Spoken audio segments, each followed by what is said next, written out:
नमस्कार दोस्तों, किसान क्रांति में आपका हार्दिक स्वागत है। इस समय हम एक जो सफ़ेद मूसली का खेत है उसमें मौजूद है। हमारे साथ कृषि विभाग के डॉक्टर यतीन मेहता मौजूद हैं और उनसे जानेंगे कि किस तरह की खेती है सफ़ेद मूसली की और शुरुआत में किस तरह से इसको किया जाता है, इसकी क्या बेनिफिट है, सफ़ेद मूसली कहाँ काम में आती है और किस तरह से की मार्केटिंग कर सकते हैं। आपका किसान क्रांति में हार्दिक स्वागत है। तो सर ये बताइए कि ये जो सफ़ेद मूसली है, सफ़ेद मूसली ही है कि और भी मूसली के नाम से दूसरा प्रोडक्ट भी आता है, कोई प्रकार है इसका? देखिए, सफ़ेद मूसली इसका कोई दूसरा प्रकार नहीं है और ये एक महत्वपूर्ण औषधीय फसल है जिसका मार्केट प्राइस अभी रिसेंटली 1-2 साल में काफ़ी बढ़ गया है। तो ये वापस किसानों के बीच पॉपुलर हो रही है और उसी पॉपुलरिटी को देखते हुए यहाँ भी इस बार काफ़ी लोगों ने लगाया है और इनका भी ये पहला साल ही ये प्रयास कर रहे हैं ये भी लगाने का। तो सीड इन्होंने ख़रीदा था और अभी बारिश में इसको लगाया गया था। नीमच में जो आत्मा प्रोजेक्ट चल रहा है उसमें काफ़ी मतलब उसके पॉजिटिव परिणाम आ रहे हैं। जो युवा किसान हैं अब ये जो नई खेती की ओर, जो तकनीकी खेती की ओर आकर्षित हो रहे हैं, तो इसमें आपका मार्गदर्शन किस तरह से मिलता रहता है? देखिए, क्या है कि एक आज की तारीख में सोशल मीडिया अपने आप में एक बहुत बड़ा लोगों तक पहुंचने का माध्यम है और हम इसका एक अच्छा उपयोग करते हैं। तो लगभग 10-12 साल से मैं सोशल मीडिया और ऑनलाइन के ज़रिए किसानों से जुड़ा हुआ हूं। तो किसान को अगर कुछ भी होता है तो वो पूछने के लिए मेरे से संपर्क कर लेता है और उनकी जो भी प्रॉब्लम होती है मुझे पता होती है, तो ठीक नहीं है तो उनको मैं उचित रास्ता बता देता हूँ। अब आ जाते हैं वापस सफ़ेद मूसली पे। तो सफ़ेद मूसली जो क्रॉप है इसको शुरुआत में किस तरह से खेत तैयार कर सकते हैं, क्या पड़ता है इसके लिए? इसकी जो लगाने के जो है वो 2 तरीके हैं। बीज से भी लगाते हैं कुछ लोग और कुछ जो है वो इसकी जड़ से लगाते हैं। तो जड़ में जो गुच्छा आता है उस गुच्छे को अलग अलग कर लिया जाता है। एक गुच्छे में 1 से 2 जड़ होती है या 3 जड़ होती है और बारिश में खेत तैयार कर लेते हैं जैसे जून में। इसमें विशेष खाद की ज़रूरत नहीं होती, लेकिन अगर ऑर्गेनिक मैटर मिट्टी में अच्छा है तो इसकी जड़ की लंबाई बहुत अच्छी होती है। अच्छा। और जड़ की लंबाई अच्छी है, उसका शैल अच्छा है, मोटी अच्छी जड़ें हैं वाइट कलर की, तो मार्केट में प्राइस भी अच्छा मिलता है। जैसे इसमें यहाँ इस खेत में अपन ने देखते हैं तो बेड तैयार कर रखा है, तो क्या बेड पे ही करना पड़ती है कि इसको दूसरी जगह प्लेन जगह में बेड पे करते हैं तो उसके 2 फ़ायदे हैं। चूँकि ये बारिश में होती है, अगर पानी अपने यहाँ नीमच में जैसे बारिश बहुत ज़्यादा होती है, पानी भर गया तो ख़राब होने की पूरी संभावनाएँ होती है। तो आप बेड पे लगा रहे हो तो आपकी फसल सुरक्षित हो जाती है।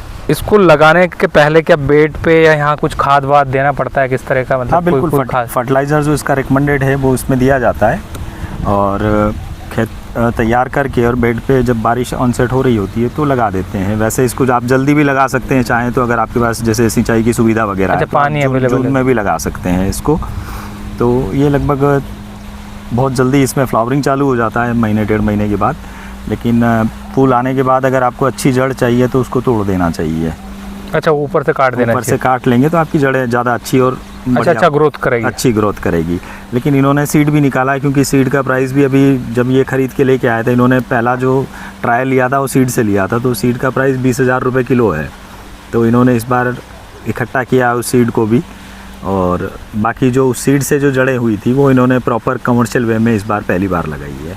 अच्छा, ये जो है इसमें आमतौर पर किस तरह की बीमारी का प्रकोप रहता है? और बीमारी तो जैसे देखिए, आप पत्तियों से संबंधित बीमारी ज़्यादा आती है। दूसरा, इसमें आयरन की डेफिशिएंसी के सिम्टम्स बहुत जल्दी आ जाते हैं। मतलब जैसे ही आपको लगेगा कि बारिश ज़्यादा हो गई है, ज़मीन में थोड़ा सा नमी बढ़ गई है, तो पत्तियां सफ़ेद होने लग जाती है और ब्लाइट आती है, झुलसा, जैसे पूरी पत्ती काली पड़ गई है झुलस के, बिल्कुल ऐसा लगता है जैसे आग से जल गई हो।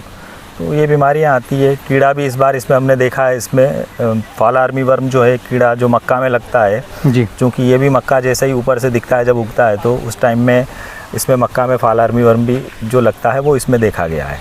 एक चीज़ और, इसमें कोई इल्ली वगैरह इस तरह का कोई प्रकोप? इल्ली, वही मैं फॉल आर्मी वर्म की बात कर रहा हूँ, वो इल्ली इसमें लगती है। और अभी रिसेंटली इसकी जड़ में भी जो भूमिगत कीड़ा है, वाइट ग्रब, सफ़ेद लट जिसको कहते हैं, वो इसमें दिखा है। तो वो कीड़े जो नॉर्मल है, ये 1-2 कीड़े, बहुत ज़्यादा इसमें केयर की ज़रूरत नहीं होती, क्योंकि ये एक्चुअली वाइल्ड से कल्टीवेशन में आई है। अच्छा, असल में ये जंगली पौधा ही था जिसको कमर्शलाइज़ किया गया है। चूँकि मांग अच्छी है तो लोग लगाते हैं और इनकम लेते हैं उससे। एक चीज़ और जानना चाह रहा हूँ कि जैसे ये जो भी इल्ली का प्रकोप है या जो आपने बताया जो ज़मीन के अंदर जो कीड़े हैं वो लग जाते हैं, तो उनसे निदान कैसे होगा, उसका इलाज के लिए क्या करना पड़ेगा? देखिए क्या है कि अगर आप नॉर्मल रासायनिक खेती कर रहे हैं तो कीटनाशी का उपयोग कर सकते हैं, और अगर रासायनिक नहीं है और जैविक कर रहे हैं तो वो फिर ज़मीन में विशेष कोई उपचार लगने के बाद नहीं है। अच्छा, जैविक में और इसमें कोई बेनिफिट रहता है क्या, मतलब करने से जैविक किसान में को? अगर किसान सर्टिफाई कराता है, पूरी प्रोसेस अडॉप्ट करता है ऑर्गेनिक की, तो वो ऑर्गेनिक उपचार भी करेगा, तो वो समस्याएं भी नहीं आएगी। लेकिन ऐसा नहीं है कि 6 महीने पहले मैंने रासायनिक किया, फिर मैंने जैविक कर लिया, फिर रासायनिक करने लग गया, उसको हम जैविक नहीं कहेंगे। तो उसका कोई मतलब नहीं है। जब तक आप सर्टिफिकेशन नहीं लेते हैं, कंटिन्यू नहीं करते हैं, आपको फ़ायदा नहीं मिलता है।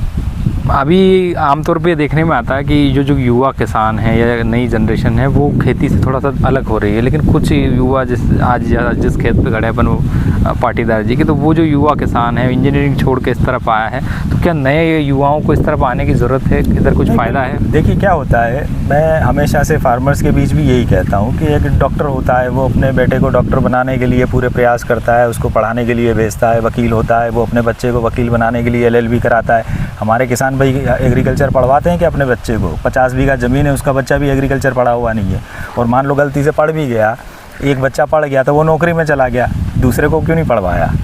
तो जब किसान को भी बच्चे को वैसा अगर तैयार करना है कि वो खेती बहुत अच्छे से करे, तो और आज नीमच में कम से कम 150 इंजीनियर होंगे जो खेती संभाल रहे हैं और बहुत अच्छे से कर रहे हैं। ऐसे बहुत उदाहरण हैं, ये तो एक उदाहरण है कि ये इंजीनियरिंग करके कर रहा है, लेकिन ऐसे और भी उदाहरण है जो कोई सॉफ्टवेयर इंजीनियर है वो भी कर रहे हैं। तो एक्चुअली क्या है, उनका माइंड जो है वो माइंड सेटअप हो चुका है, वो दुनिया देख चुके हैं, तो उनको मालूम है कि हम क्या कर सकते हैं। इन्फॉर्मेशन तक, मतलब सूचनाओं तक उनकी पहुंच बहुत अच्छी है, तो उसका फ़ायदा उनको मिलता है। एक और चीज़ जानना चाह रहा था कि सफ़ेद मूसली जो है ये क्रॉप लगाई है इन्होंने, तो क्या ये मतलब इसका भविष्य अच्छा है क्या? देखिए क्या है, मांग और पूर्ति पे औषधीय फसलें चलती है जी। जब ज़रूरत से ज़्यादा लगने लग जाएगा तो किसान फिर उसको लगाना कम कर देंगे। तब 2-3 साल व्यापारी जो इकट्ठा किया हुआ है माल वो बेचेंगे, फिर शॉर्टेज आएगी, फिर प्राइस हाई होगा, फिर लोग लगाना चालू कर देंगे। तो ये तो उतार चढ़ाव मांग और पूर्ति का खेल है जी। इसमें ये दिख रहे हैं शायद ये बीज यहाँ से निकलते हैं? हाँ, ये बीज यहाँ से निकलेंगे। इसी में से ये पकने के बाद जो काला सीड है वो आप जब खोलेंगे इसको तो इस तरह से ब्लैक कलर के अंदर से सीड निकलते हैं इसमें। हाँ, वो दिख रहा है ये काला, इस तरह से ये काले सीड इसमें से आएंगे। ये सूखने के बाद आएगा? ये सूखने के बाद आपके ये वो प्याज के बीज जैसे? ये प्याज के बीज जैसा ही होता है, ये सीड निकलेगा इस तरह से बहुत बारीक। मतलब ये भी बिकता है, वो भी बिकता है, इसको सूखा भी बेच सकते हैं, इसको गीला भी बेच सकते हैं। इस बीज को इकट्ठा करके क्या है, किसान खुद अपने यहाँ लगा सकता है, तो अगली बार जो उसकी रूट्स बनेगी वो छोटी होगी आकार में। अच्छा, पहली बार जो आएगा मार्केट में प्राइस उसका अच्छा नहीं मिलेगा। अच्छा। लेकिन वो खुद के सीड के लिए उसका इस्तेमाल कर सकता है, तो उसका बहुत पैसा बच जाएगा, क्योंकि गीली जड़ जो लगती है वो लगभग 1.5 क्विंटल से ज़्यादा लगती है। तो अब आप ये देखिए कि 50-60 हज़ार रुपये जो लगेंगे तो वो बच जाता है उसका। कुल मिला के जो सफ़ेद मूसली की खेती है जो कर रहे हैं वो अभी की कंडीशन में लाभ का सौदा है? अभी है, 1-2 साल और क्या कहना चाहेंगे किसानों को और युवाओं को? जब ये 60-70 हज़ार की रेट पे आ जाए, बोना कम कर दीजिए, 1/4 कर दीजिए अपना जितना बो रहे हैं उसको, और नहीं तो जब तक रेट मिल रहा है तब तक आप अभी तो 1 लाख से ऊपर ही है। 1 लाख से ऊपर मिल रहा है तो कोई दिक्कत नहीं है। बस ये है कि इसमें ध्यान रखने वाली बात है कि लेबर की बहुत वो ज़रूरत पड़ती है, क्योंकि इसमें उसको जड़ को छीलना और वो सारी निकालना करना है। हालांकि आजकल उसके लिए भी मशीनें आ गई है कि जो पार्शली छील देती है। तो बहुत बहुत धन्यवाद आपका। और जैसा कि मेहता जी ने बताया कि ये जो सफ़ेद मूसली की खेती है निश्चित तौर से लाभ का धंधा साबित हो रही है, बशर्ते इसे अपनाने की ज़रूरत है, और किस तरह से अपनाना है, किस तरह से करना है, ये आपको इसमें बताया गया है। तो आपको यदि ये वीडियो अच्छा लगे तो लाइक करें, शेयर करें, कमेंट ज़रूर करें। और मैं आपका दोस्त विजित फिर नए किसी उपज के बारे में, फसल के बारे में बताऊँगा। तो बने रहिए किसान क्रांति के साथ। जय हिंद, जय भारत।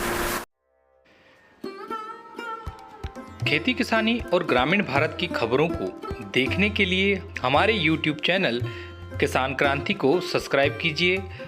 वीडियो अच्छा लगे तो लाइक कीजिए, शेयर कीजिए। हम आपको इसी तरह की जानकारियों से भरपूर वीडियो दिखाते रहेंगे। धन्यवाद।